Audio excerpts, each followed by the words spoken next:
"Do not touch the king," Counselor Marinvale snapped, right before the Alpha King's blood hit the white marble floor.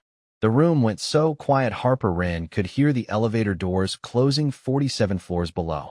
Blackwood Hall was built for moments like this: glass walls, black stone, flags from 9 allied packs hanging above a crowd that knew exactly when to breathe and when to pretend it didn't. Alpha King Everett Blackwood stood at the center of it all in a tailored black suit, his right hand clenched around the wrist of a young guard who had nearly shifted in front of the whole council. Nobody was hurt badly. Not yet. But the smell of silver dust burned sharp in the air, like pennies left on a hot stove. Everett's black glove had split open across the palm. Under it, fresh blood traced old silver scars nobody was supposed to see. Harper had only been called upstairs because the royal healers had run out of excuses. She was a night shift clinic aide with a badge that still had coffee spilled on the corner, sneakers that squeaked on expensive floors, and a medical bag full of bandages nobody in that room respected until they needed one. "I said don't touch him," Marin repeated, softer this time, which somehow made it worse.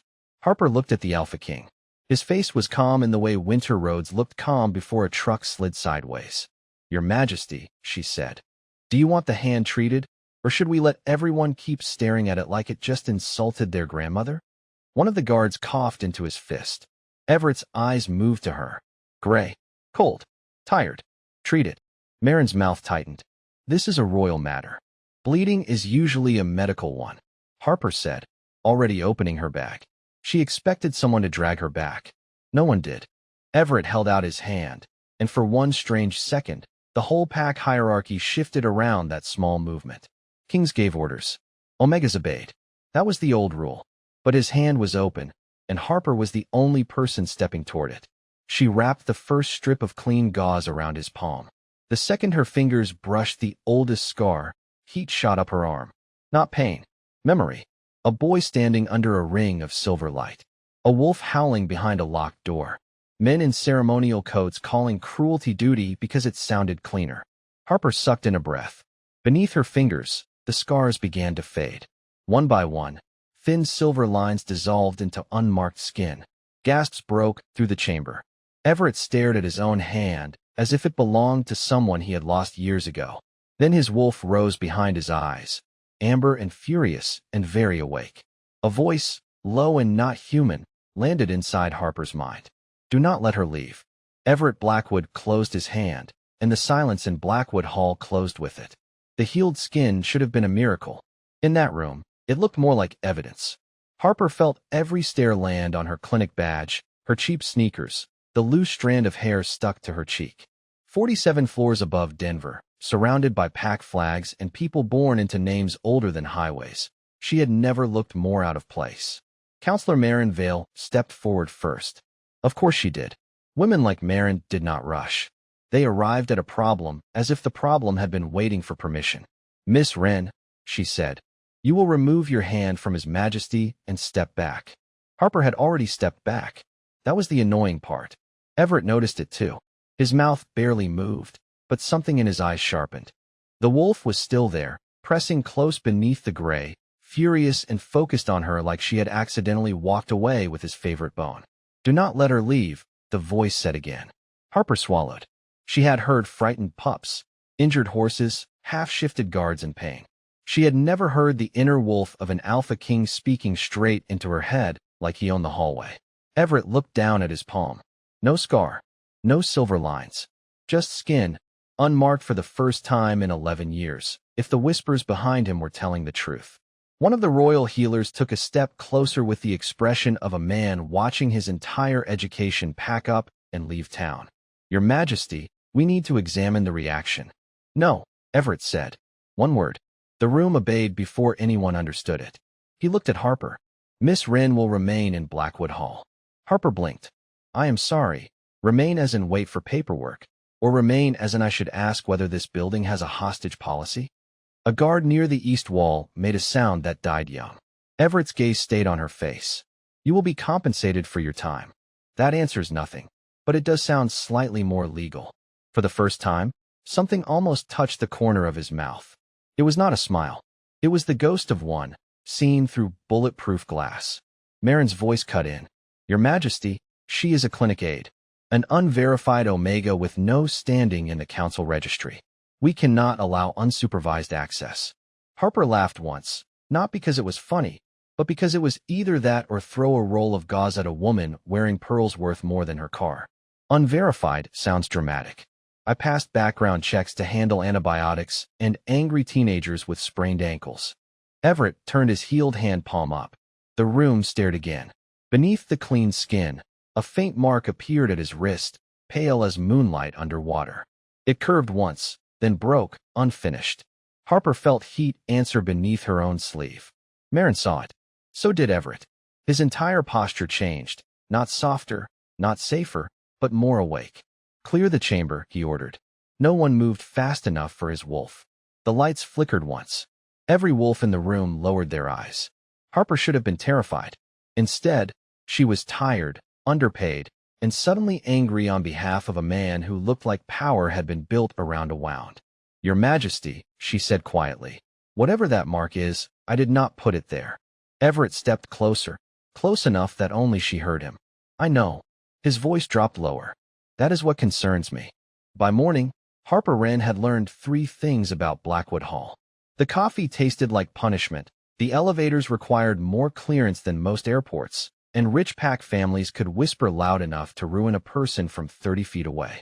She sat alone outside the council room on the 47th floor with a paper cup warming her hands and 2 guards posted beside her like she might sprint through reinforced glass and parachute into downtown Denver.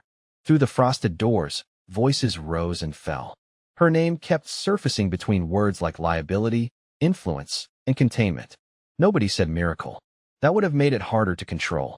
The door opened at 9 sharp. Counselor Marin Vale appeared in a cream suit, pearls at her throat, silver hair pinned so tightly it looked personally offended by gravity. Miss Wren, she said. The council will see you now. Harper stood. Great. I love meetings where I am the agenda. One guard stared straight ahead with heroic effort. Inside, 12 council members sat around a black walnut table long enough to host Thanksgiving for a small county. Everett stood at the far window, back to the room, bare right hand hidden in his pocket. He looked like he had slept badly and decided to make it everyone else's problem. Harper felt the unfinished mark beneath her sleeve warm the second she crossed the threshold. Everett turned slightly. Not enough to welcome her. Enough to notice. Marin placed a thin folder on the table. This is a confidentiality and safety oath.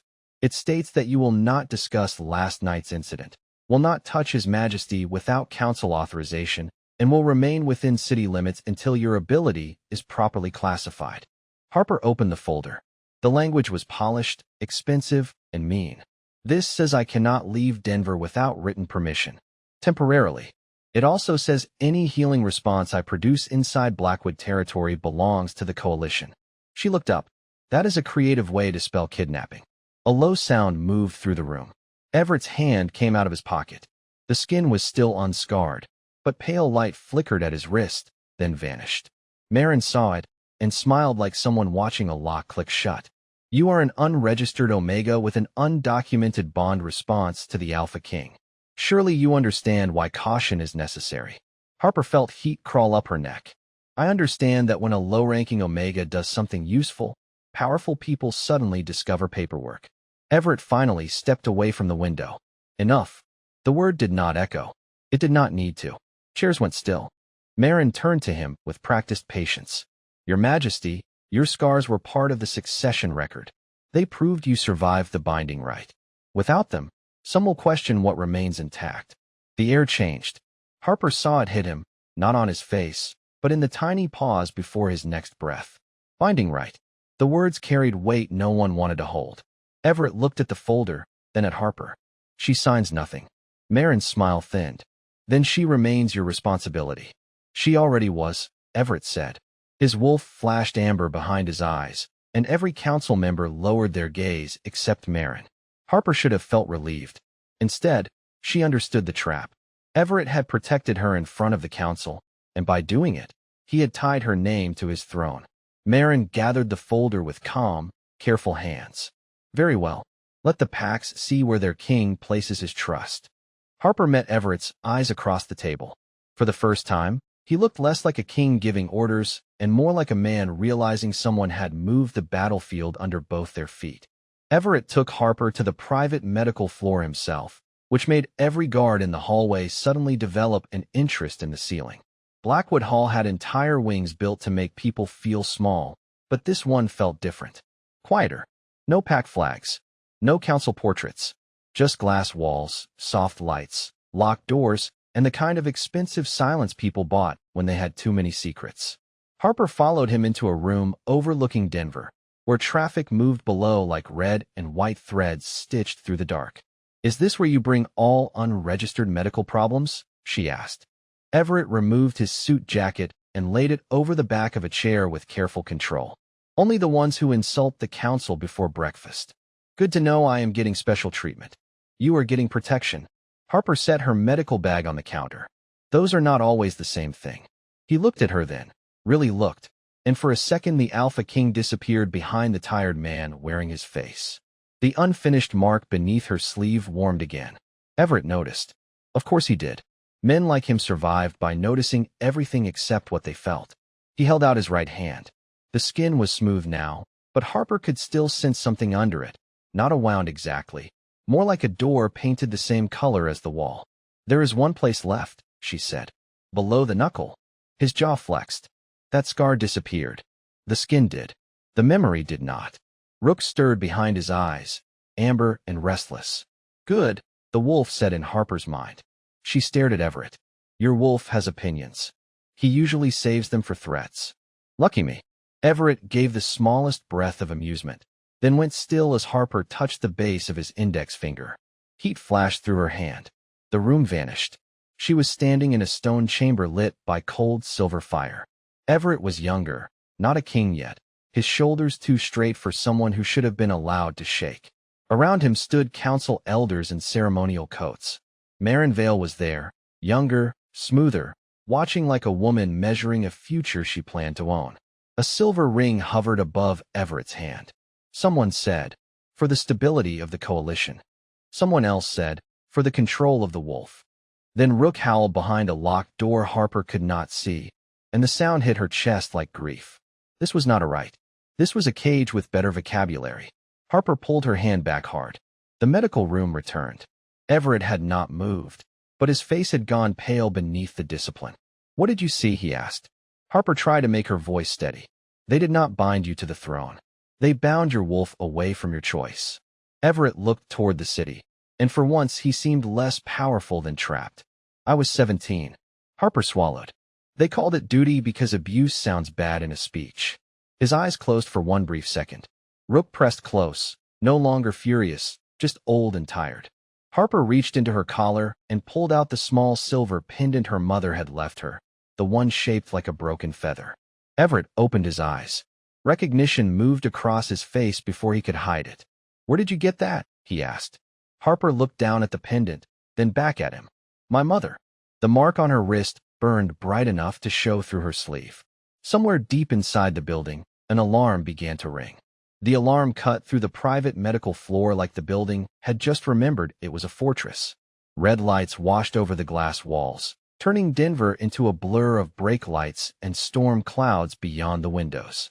Everett moved first, stepping between Harper and the door before the guards even reached it.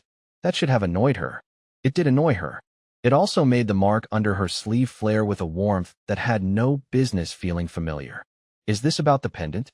Harper asked, clutching the broken feather charm in her palm. Everett looked at it like it was a ghost that had learned her name. "That symbol belonged to the Wren line. Congratulations. You have caught up with my last name. Your mother should not have had it." His voice was quiet, which somehow landed harder than if he had shouted. "The Wren line was erased from the registry 11 years ago." Harper went still. Her mother had died with hospital bills, a storage unit full of old notebooks, and a habit of changing the subject whenever Harper asked about pack history. Erased was not a word people used for clerical mistakes. "Erased by who?" she asked. Everett did not answer fast enough. The doors opened, and Counselor Marin Vale entered with 2 security officers and a woman in a pale gray coat who looked polished enough to be displayed behind glass. Tessa Holbrook. Harper recognized her from Pack Media, Noble Omega, charity boards. smiles that never reached the eyes. The kind of woman newspapers called suitable before anyone asked suitable for what. Marin's gaze flicked to Harper's pendant, then to Everett's healed hand. Your Majesty, the Western Pack leaders are demanding a statement. 3 alliances are threatening withdrawal if this situation continues without formal correction. This situation has a name, Harper said. Several, actually, but I am guessing you are avoiding mine on purpose. Tessa looked at her with soft pity. That was worse than contempt. Miss Wren, no one wants you harmed. But a mate response near a ruling alpha is not a private inconvenience. It affects treaties, succession, military loyalty, and public trust. Harper almost laughed. That is a lot to put on one clinic aide with bad coffee breath. Rook surged so hard behind Everett's eyes that every guard stiffened. Mine, the wolf said, not gently this time. Everett's hand twitched toward Harper, then stopped. She saw the moment he chose the throne over the instinct. It did not look noble. It looked like a man closing a door on his own breathing. Harper, he said, and the use of her first name made the room feel smaller. You need to leave Blackwood Hall. The warmth in her wrist faltered. Excuse me. Tonight. You will return to your clinic under guard. You will not contact me until I send for you. Marin's face showed nothing, which meant she loved every word. Harper stared at Everett, waiting for the rest, the explanation, the hidden plan in his eyes. There was only control, tight and cruel around the edges because he had learned it from people who called cages tradition. Do you think that protects me? She asked. It removes you from the council's reach. No, it removes me from yours, so you can pretend this is strategy instead of fear. His jaw flexed. Rook growled inside him, low enough that the windows trembled. Harper pulled off the visitor badge clipped to her shirt and set it on the counter. Her fingers shook once. She hated that. Funny, she said, looking at his unmarked palm. I thought healing meant people stopped bleeding on the person who helped them. Everett said nothing. That was his worst answer. 2 guards walked Harper to the elevator. No one touched her. Smart choice. As the door slid shut, she saw Everett through the narrowing gap, standing perfectly still while Tessa stepped beside him for the cameras already gathering downstairs. Then his right hand opened. Across the clean skin, one silver scar returned, deeper than before. By the time Harper got back to the clinic, the story had already beaten her there. It was on every staff phone, every hallway whisper, every careful look that slid away when she turned her head. Someone had leaked the security footage from Blackwood Hall, but not the part where Everett told the council she would sign nothing. Not the part where Marin walked in with guards. Not the part where the scar returned after Harper left. The clip showed only Harper touching the Alpha King's hand, the strange light under his skin, and Everett looking unsteady for half a second. That was all people needed. Truth was expensive. Suspicion was free. By noon, the clinic director had moved Harper from the front treatment bay to the supply room until things calmed down, which was the polite medical version of hiding the problem near the paper towels. A mother pulled her little boy away when Harper passed. 2 wolf guards stopped talking as soon as she entered the break room. Even the vending machine refused her dollar, which felt unnecessary. Harper stood in the supply room counting antiseptic wipes. She had already counted twice when Nurse Deanna leaned in and said, "You should go home." Harper did not look up. "I am home. I have spent more nights in this building than in my apartment." "Harper," Deanna's voice softened. "They are saying you marked him on purpose." Harper laughed once. It came out thin. "Sure. Between changing bandages and arguing with the coffee machine, I found time to destabilize the monarchy." Deanna did not smile. That made it worse. Near sunset, the young guard from the ceremony slipped through the back entrance wearing a hoodie over his uniform. His name was Caleb, 22 years old, broad-shouldered, still embarrassed by the fact that everyone had seen him nearly lose his shift in front of the entire coalition. "Miss Wren," he said, holding out a sealed evidence bag. "You need to see this." Inside was a strip of dark fabric dusted with fine silver powder. Harper's stomach tightened. "This was from your collar?" "That is what they told me." He shook his head. "It was not. My uniform was clean when I left the barracks. This came from the council prep room. I smelled the cleaning oil they use upstairs." Harper took the bag carefully. Her wrist mark pulsed once, weak and angry. "Why bring this to me?" Caleb looked toward the hallway, then lowered his voice. "Because the king saved me, and they are making it look like you hurt him. That is not how pack loyalty works." After he left, Harper sat alone under the buzzing fluorescent light and opened her mother's old pendant. She had never noticed the inner rim could turn. Beneath the silver edge, a tiny engraving appeared, scratched nearly smooth but still readable. Ren witnesses the bond. Her breath caught. The same broken feather mark had been scraped from the ceremonial binding ring in Everett's memory. Her mother had known. Maybe she had tried to tell someone. Maybe that was why the Ren name vanished from the registry. Harper closed her fist around the pendant as thunder rolled over Denver. On the clinic television, Marin Vale appeared beside Tessa Hallbrook, calm and polished, announcing an emergency council review into Omega interference with Alpha sovereignty. Harper stared at the screen until the words stopped hurting and started making sense. This was never about healing. It was a trap built 11 years ago, and she had just stepped into the center of it with a roll of gauze and the worst timing in Colorado. Harper made it back into Blackwood Hall wearing scrubs, a rain jacket, and the expression of a woman who had stopped asking permission from people who kept lying. Caleb got her through the service entrance by telling the security desk she was there to restock emergency supplies, which was technically true if anyone considered an angry Omega with evidence an emergency supply. Nurse Deanna had driven her across Denver in silence, then handed her a thermos at the curb. "For courage," she said. Harper opened it and smelled coffee strong enough to qualify as a workplace hazard. "This is not courage. This is a lawsuit. Drink it anyway." So Harper did. By the time she reached the private medical floor, the mark on her wrist was burning like a warning light. The hallway was too quiet. No council aides, no polished Omegas, no Marin Vale smiling like a knife in pearls. Just two guards outside Everett's room, both pale, both pretending not to hear the low growl vibrating through the walls. Caleb stepped forward. "He has been asking for you." Harper looked at him. "Did he use my name?" Caleb hesitated. "The wolf did." That was worse. Harper pushed through the door. Everett stood beside the window with one hand braced on the glass, Denver storm lights flashing behind him. His suit jacket was gone. His sleeves were rolled up. Silver scars had crawled back across his right hand and up his wrist, not bleeding, not open, but bright and cold beneath the skin like old lightning trapped in a bottle. His eyes were gray when he turned. Too gray. Rook was not close to the surface anymore. He was buried. "You should not be here," Everett said. His voice sounded calm, which Harper now understood was his way of screaming politely. "You keep saying that right before needing medical attention." She set her bag on the table. "It is becoming a pattern." "Harper." "No. You sent me away. They framed me. Your counsel went on television, and my vending machine stole $1. I am done having a respectful evening." Something moved across his face, almost pain, almost humor, then vanished. "If you touch the bond again, it could burn through your gift." "I know. You could lose it." "I know." "Then stop." Harper stepped closer. The room smelled of rain, silver, and the sharp cedar scent that always betrayed him when he was losing control. "Everett, I have spent my whole life healing around people who only noticed me when something hurt. If this gift was meant to keep people like Marin comfortable, then maybe it deserves to burn." His hand trembled once when she reached for it. Not fear. Resistance. He was still trying to protect her from the one thing only she could do. Harper wrapped both hands around his scarred palm. Heat tore through her arms, bright and breathless. The room dropped away. She felt the old binding like a locked gate, heard Rook behind it, furious, exhausted, waiting. Harper pressed her forehead to Everett's hand. Not romantic, not dramatic, just steady. "Rook," she whispered. "Choose."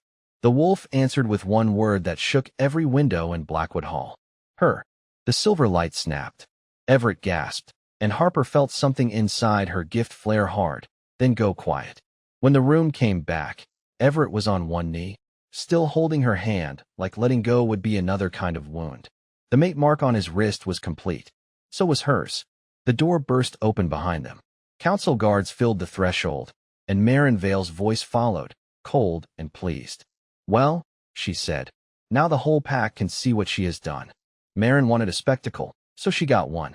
By midnight, the pack amphitheater beneath Blackwood Hall was full from the stone floor to the upper glass balconies. Every allied leader, guard captain, healer, noble family, and council loyalist packed into a room designed to make judgment feel like tradition. Harper stood in the center wearing wrinkled scrubs under her rain jacket, her wrists still warm from the completed mark, her hands smelling faintly of coffee and antiseptic. Not exactly the outfit she would have chosen for being accused of threatening the Alpha throne, but nobody had sent a calendar invite. Everett stood 10 feet away with guards between them because Marin had insisted on clear boundaries. The guards looked miserable. Everett looked calm. Harper knew better now. His calm was not peace. It was a locked door with claw marks on the other side. Marin stepped onto the speaking platform in a dark blue suit and pearls bright enough to buy silence from half the room. "Tonight," she said, "we address an unlawful Omega influence placed upon our Alpha King during a time of political vulnerability." Murmurs rolled through the amphitheater. Tessa Hallbrook sat with the Western Pack leaders, pale and perfectly still, no longer smiling. Harper wondered when Tessa had figured out she was not a bride candidate. She was a press release with good cheekbones. Marin lifted a tablet and played the edited footage again. Harper touching Everett's hand. Light under his skin. Everett swaying. The crowd reacted exactly the way edited truth wanted them to. Then Caleb pushed through the side aisle and raised the sealed evidence bag. "That is not all the footage," he called. Marin's expression did not change, but her eyes sharpened. "Guard Caleb, you are out of order." "No, ma'am," he said, voice shaking but loud. "I was out of control because silver dust was planted on my uniform from the council prep room." The room shifted. Harper stepped forward. "I have the fabric sample, the binding ring engraving, the oath contract Counselor Vale tried to make me sign, and my mother's pendant." She held up the broken feather charm. The Ren line did not disappear. It was removed because they witnessed what was done to him. Marin smiled thinly. A moving story from a woman with every reason to lie. Everett's voice cut through the chamber. "Then hear it from me." The guards moved aside before anyone ordered them. He climbed the platform, removed his right glove, and showed the healed skin to every pack watching. No scars, no silver, no shame for them to use. Amber rose behind his gray eyes. Rook standing with him now, not trapped beneath him. Every wolf in the room felt it. Heads lowered one by one. Everett looked at Harper, not Marin. "Tell them what you saw." So Harper did.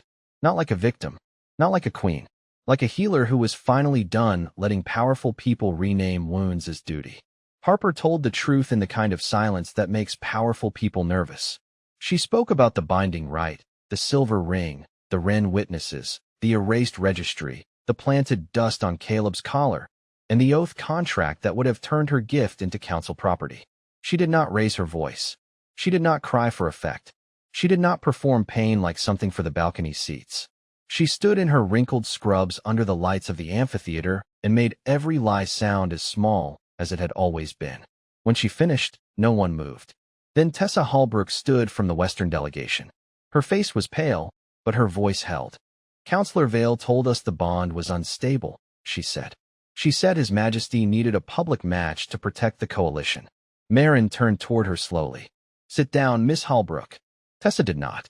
"No, I think I have spent enough of my life being suitable." That was the first crack. The second came when Caleb placed the sealed evidence on the platform.